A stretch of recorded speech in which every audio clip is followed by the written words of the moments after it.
ఎంతమంది అయితే మా ప్రోగ్రామ్స్లో వస్తారో, కొంతమంది అయ్యప్ప మాల ధరించి క్వశ్చన్ అడుగుతారు, దుర్గామాత మాల ధరించి క్వశ్చన్ అడుగుతారు, కొందరు పండితుల వేషంలో వచ్చేసి మమ్మల్ని క్వశ్చన్ అడుగుతారు.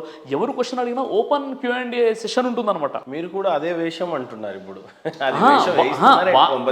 వాళ్ళు ఏ వేషంలోనైతే వస్తారో, అంటే వాళ్ళు అయ్యప్పలు ఉంటే అయ్యప్పలు, అంటే ఎవరైతే ఆ ప్రోగ్రామ్స్కి వస్తారో వాళ్ళు మమ్మల్ని క్వశ్చన్స్ అడుగుతారు తప్ప అది వీళ్ళు ప్రిపేర్ చేసి. ప్రధానంగా ఈ డిబేట్లో ఏదైతే వీడియో డిలీట్ అయిందో సిరాజ్ గారు, ఆ డిబేట్లో కూర్చున్నటువంటి పండిత్ గారు మీతో టచ్లో ఉంటే ఏమన్నా ఫోన్ మాట్లాడగలుగుతారా? ఇప్పుడు సిగ్నేచర్ స్టూడియోస్ వేదికగా ఇప్పుడు లేదండి, నేను ఫోన్ మాట్లాడగలరా? ఆయన దగ్గర ఆయన నెంబరు మీకు ఇస్తాను, మీరు మాట్లాడుకుందరు. కానీ ఆయన ఇప్పుడు మాట్లాడడానికి సార్ మొత్తం వీడియో అది ప్రైవేట్ లో ఉంది, డిలీట్ చేయలేదు. ఒక విషయం వినండి, నిజంగా మీకు టచ్ లో ఉంటే మాట్లాడడానికి ఎందుకు? ఈ వీడియో కొన్ని వేల మంది దగ్గర ఉంది. మా ప్రాబ్లం వీడియో కూడా కాదు సార్. ఇప్పుడు ఆ పండితుడు నంబర్ ఉంటే మాట్లాడడానికి ఏముంది? మహేంద్ర ప్రశ్న అడిగాడు లైవ్ లో, నన్ను ఈ పండితుడు సంతోష్ గణపాటి గారు ప్రధానమైన ఆరోపణ చేసింది ఏంటంటే ఆ వ్యక్తి ఒరిజినల్ కాదని. ఆ డిబేట్ లో కూర్చున్నటువంటి పండితుడు ఒరిజినల్ కాదని. ఇప్పుడు ఆ పండితుడికి ఒక ఫోన్ చేసేస్తే ఈ డిబేట్ అయిపోతుందేమో అని నా ఉద్దేశం. అది లేదు, ఇప్పుడు మీ దగ్గర మొత్తం కంప్లీట్ వీడియో ఉందండి. ఆ వీడియో మీరు ఇక్కడ వీడియో గురించి కూడా కాదు సిరాజ్ భాయ్, నాకు అర్థమైంది ఆ విషయం ఏంటి. ఆయన వస్తారు, మీ ఛానల్కి వస్తారు ఆయన. నేను చెప్తాను, మీ ఛానల్కి వచ్చిన తర్వాత మీరు ఆయనతో ఇంటర్వ్యూ తీసుకుందరు. కానీ మీరు ఇంటర్వ్యూ తీసుకోండి. ఇప్పుడు సార్ ఆ వీడియో డిలీట్ చేయలేదు, ప్రైవేట్లో ఉంది. కొన్ని వేల మంది ఆల్రెడీ ఆ వీడియో చూస్తారు. కొన్ని వేల మంది దగ్గర ఆ వీడియో క్యాసెట్స్ ఉన్నాయి. అది కొత్త విషయం ఏం కాదు. హైదరాబాద్ నడిబొడ్డున నాంపల్లిలో జరిగినటువంటి డిబేట్ అది, వాస్తవ దైవభావన అంశం అది. 7,000 మంది పబ్లిక్లో జరిగిన ప్రోగ్రామ్ అది. అలాంటి ప్రోగ్రామ్ గురించి పూర్వపురాలు తెలుసుకోకుండా ఆయన వేషాలు వేసి తీసుకొస్తారన్నది ఆయన అజ్ఞానంపైనే వదిలేస్తున్నాను. మీరు ఏదైతే ఇస్లాం మతాన్ని స్వీకరించారో ఆ టైంలో ఏ రకమైన, ఇప్పుడు చాలామంది బైబిల్ని అనుసరించిన వాళ్ళు ఎప్పుడైతే క్రిస్టియన్గా మారుతారో బాప్తిసం ఇచ్చి మారుస్తారు, లేదంటే కలిమని పట్టించి చేయిస్తారు అని అంటారు. మీరు ఏ రకంగా మారారు? మీ మతాన్ని స్వీకరించినప్పుడు ఇస్లాంని ఏ రకంగా మారారు? ఫార్మాలిటీస్ ఏం చేశారు మీరు? మారడం అంటే ఏముండదు సార్. ఇక్కడ మారడం అంటే, ఇప్పుడు మీరు నా వేషధారణ చూసి బహుశా ఇలా అడగవచ్చు అనమాట. ఇప్పుడు ఉదాహరణకి సంతోష్ గణపాటి గారికి తలలో ఒక పిలక ఉంటుంది, ఉంటుందా? ఆయన వస్త్రధారణ వేరుగా ఉంటుంది. అలా సాధారణ హిందువులంతా కూడా ఆ స్థితిలోనే ఉంటారా? ఉండరు కదా. ఇప్పుడు మీరు ఒక హిందూ, ఆయన ఒక హిందూ, మీ వేషాధారణ వేరు, ఆయన వేషాధారణ వేరు. ఆయన అంటే ఒక స్కాలర్ పొజిషన్లో ఉన్నాడు.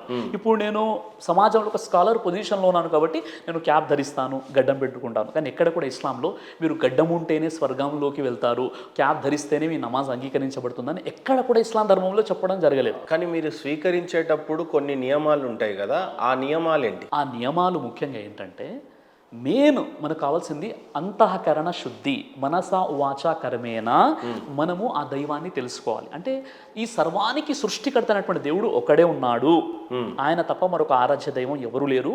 మనం ఆయన్నే ఆరాధించాలి, మనం ఆయన్నే అర్చించుకోవాలి. ఏదైనా అడగాలన్నా చేయాలన్నా ఆ దైవంతోనే మీకు సంబంధం కలిగి ఉండాలన్నది ప్రధాన కాన్సెప్ట్. దీన్ని తౌహీద్ అంటారు.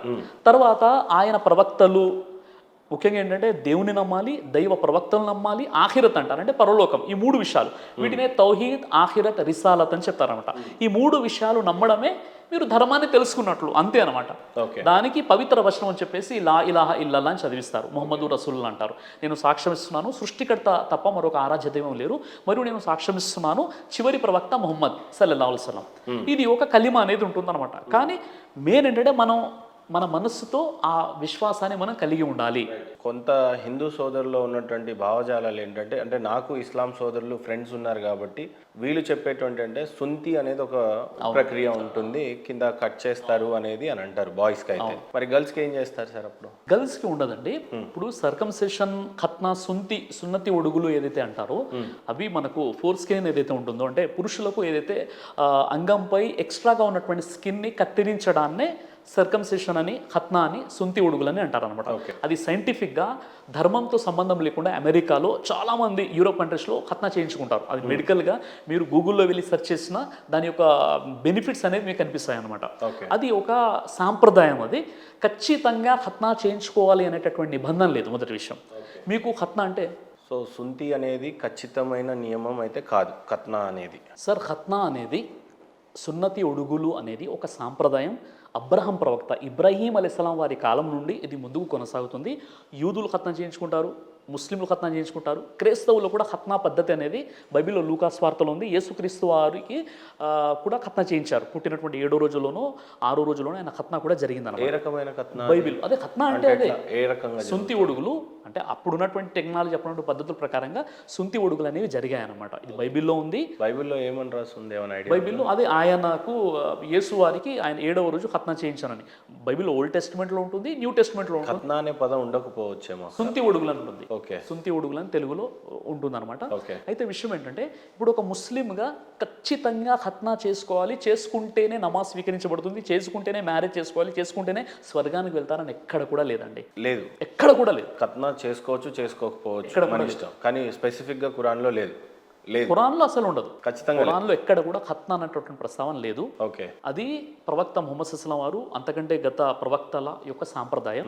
కాబట్టి ఖచ్చితంగా చేసుకుంటే మెడికల్ బెనిఫిట్స్ ఉన్నాయి. ఓకే.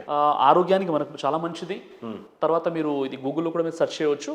తర్వాత ఇతర మతాల్లో ఉన్నటువంటి వారు కూడా ఖత్నా చేయించుకుంటారు. రైట్. సిరాజ్ గారు, నా ప్రశ్న చాలా సూటిగా, టోపీ అనేది ఇస్లాం సోదరుడు ఎందుకు ధరించాలి, మీరెందుకు ధరించారు అసలు? సార్ ఇప్పుడు టోపీ అన్నది ఏంటంటే మన వస్త్రాధారణలోనే ఒక భాగం టోపీ అనేది, వాస్తవంగా చెప్పాలంటే. ఇప్పుడు కొంతమంది పెద్ద పెద్ద స్వామీజీలు, పండితులు ఉన్నారు, వాళ్ళ తలపై ఒక వస్త్రం కప్పబడి ఉంటుంది, చూసారా? అంటే ఇది ఒక ఆరాధనలో ఒక విధానంగా వాళ్ళు భావిస్తారు. కానీ ఇస్లాంలో ఆరాధనలో విధానం అని ఎక్కడ కూడా చెప్పడం జరగలేదన్నమాట. అంటే ఇప్పుడు ఇస్లాం ధర్మం వెలుగులో చెప్పాలి అంటే టోపీ పెట్టుకుంటేనే ముస్లిం అని ఎక్కడా చెప్పబడలేదు. టోపీ ఉంటేనే నమాజ్ అంగీకరించబడుతుంది, టోపీ ఉంటేనే ఉపవాసాలు ఉండాలి, టోపీ ఉంటేనే అన్న ప్రాధాన్యత ఏదీ లేదనమాట. ఇప్పుడు నేను ఉన్నానండి, నాదొక ఐడెంటిఫికేషన్. అంటే ఇప్పుడు టోపీ గడ్డం ఉన్నటువంటి వ్యక్తి, ఇప్పుడు మనం దైవంతో ఒక ప్రత్యేకమైనటువంటి సంబంధం కలిగి ఉండాలి అన్న ఆలోచనతో ఇప్పుడు నేను టోపీ గడ్డం పెట్టుకున్నాను. ఏదైనా ఒక చిన్న పొరపాటు, చిన్న తప్పు చేసే బదులు ఈ టోపీ దాడి నన్ను ఆపుతూ ఉంటాయన్నమాట. ఓకే. ఖచ్చితంగా ఆపుతుంటాయి. ఎందుకంటే నేను ఈ టోపీ గడ్డం పెట్టుకుని ఏదైనా తప్పు పని చేస్తే ఆ ప్రభావం మొత్తం కూడా ధార్మిక వ్యక్తులపై, ధర్మంపై ఆపాదించడం జరుగుతుందనేటటువంటి ఒక భయం ఇప్పుడు కూడా నాలో ఉంటుంది.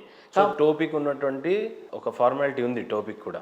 టోపీకి ఉంది, కానీ నమాజ్ చదవడానికి లేదా స్వర్గానికి వెళ్ళడానికి, ఉపవాసాలు పాటించడానికి టోపీ ఖచ్చితమైనటువంటి విధానం కాదు. ఖచ్చితంగా ధరించాలనేటువంటి నిబంధన ఏది కూడా లేదన్నమాట. బట్ మీరు మసీద్లలోకి వెళ్తే కనుక ప్రతి సోదరు, నేను కూడా మసీద్కి చాలాసార్లు వెళ్ళేస్తున్నాను, ఖచ్చితంగా అక్కడ టోపీలు అవైలబుల్ ఉంటాయి. చెప్పులు బయట వదులుతాము, కాలు చేతులు కడుక్కుంటాం, ఆ తర్వాత టోపీ ధరిస్తాం, ఆ తర్వాత నమాజ్కి వెళ్తూ ఉంటాం.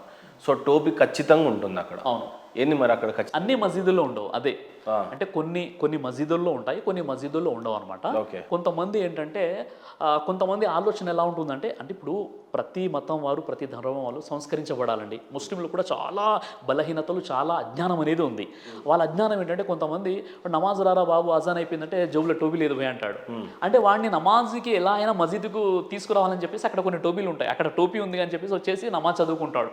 కానీ టోపీ ధరిస్తేనే నమాజ్ అవుతుంది అన్న నిబంధన ఎక్కడ కూడా ఇస్లాంలో లేదు. అయితే టోపీకి దేనికి చిహ్నం అని బేసిక్గా అంటారని నాకు తెలిసింది అని అంటే, మొహమ్మద్ ప్రవక్త వారు అప్పట్లో ఎడారిలో ఉండేవాళ్ళు, ఆయన పగిడి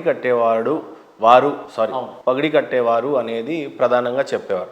అక్కడ ఈ ఎడారిలో ఇసుక దిబ్బలు ఉండడం వల్ల అవి తల్లో పడడం, ఏదో ఒక రకంగా ఇసుక రేణులు అనేవి పడతాయి తల్లో అనేది ఉద్దేశం ప్రకారంగా పగిడీలు కడతారు. హిందువులు కూడా కడతారు, అది ప్రతి మహారాజు రాజాలు కూడా కట్టారు. కానీ టోపీని మీరు అక్కడి నుంచే ధరించారు, ఆయన చేశాడు కాబట్టి మేము చేస్తున్నాం అనే చిహ్నంగా ఉంది అనేది కూడా ఒక వాదన ఉంది. ఇప్పుడు ఒకవేళ ఎడారి నుండి, అందుకే మీరు ధరించారేమో టోపీ అనేది కూడా నా ఉద్దేశం. ఎడారి నుండి ఈ విధంగా కాపీ కొట్టినట్లయితే మన భారతదేశంలో ఉన్నటువంటి కొంతమంది ముస్లిమేతర రాజులు ఎందుకు ధరించారు, తలపాకి ఎందుకు చుట్టుకున్నారు? ఇక్కడ ఉన్నటువంటి స్వామీజీలు ఎవరైతే తలపై వస్త్రం కప్పుకున్నారో వాళ్ళు కూడా ఆ ఎడారి అక్కడ నుండే కాపీ కొట్టారా? వాళ్ళకు వేద పరిజ్ఞానం లేదంటే లేదు, వేద పరిజ్ఞానంలో వాళ్ళు కట్టాలి అనేది వాళ్ళకు ఉంది కాబట్టి వాళ్ళు ధరించారు. ఖురాన్లో మీరు టోపీ పెట్టుకునే నియమం లేనే లేదు, కానీ టోపీ పెట్టుకుంటున్నారు. ఇక్కడేమో ఎండలేదు, అదే డస్ట్ లేదు, ఏమీ లేదు, బట్ స్టిల్ మీరు టోపీ పెట్టుకుంటారు. మీరే కాదు, సోదరులు చాలా మంది కూడా ధరిస్తూ ఉన్నారు. అంటే నేను చెప్పే విషయం ఏంటంటే, ఖురాన్లో టోపీ పెట్టుకుంటేనే నమాజ్ అవుతుంది, టోపీ పెట్టుకోండి అని ఖురాన్లో లేదు, మొదటి విషయం. రెండో విషయం ఏంటంటే, ప్రవక్త ముహమ్మద్ సల్లల్లాహు అలైహి వసల్లం వారు అరబ్బు జాతిలో ఆయన తలకు అమామా చుట్టుకునేవారు. దాన్ని అమామా అంటారు, తలపాక, పగిడి అంటారు అనమాట, అది చుట్టుకునేవారు. ఓకే. అంటే ఇది కేవలము ఆ అరబు దేశంలో ఎడారికి ఆ ఇసుక మొత్తం చెవుల్లో లేదా తలలో పడకుండా దీన్ని ధరించారు అన్నది సరైనటువంటి విషయం కాదు అది. ఓకే. అది ఏంటంటే ఒక భక్తి భావంతో, ఒక ఆరాధన ఉద్దేశంతో అలాంటి భావాలు మనుషులు వస్తాయి. ప్రవక్త వారు ఇంట్లో ఉండి నమాజ్ చదివించేటప్పుడు కూడా ఆయన తలపాక చుట్టుకున్నారు. కేవలం ఒకే ఒక 2 సందర్భాలు కనిపిస్తాయి. అప్పుడు ఆయన వెంటనే స్నానం చేసి నిలబడి నమాజ్ చదివించారు. అప్పుడు సరే, ఒక్కొక్కరికి ఒక్కొక్క అపోహ ఉంది. మీరు టోపీ ఎందుకు ధరించారు అని అంటే చెప్పండి. నేను అదే అంటున్నాను.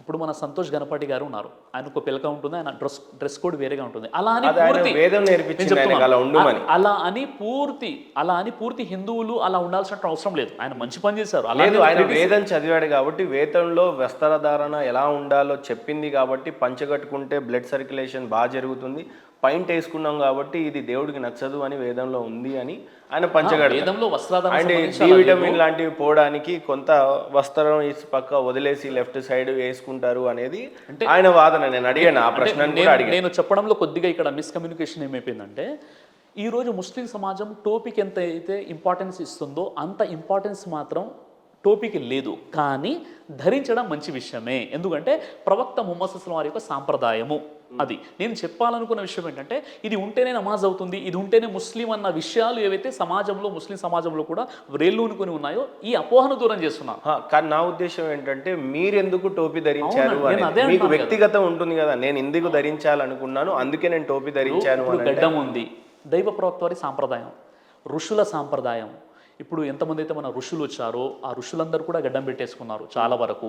ప్రవక్తలు కూడా గడ్డం పెట్టుకున్నారు, మహాప్రవక్తలు గడ్డం పెట్టుకున్నారు.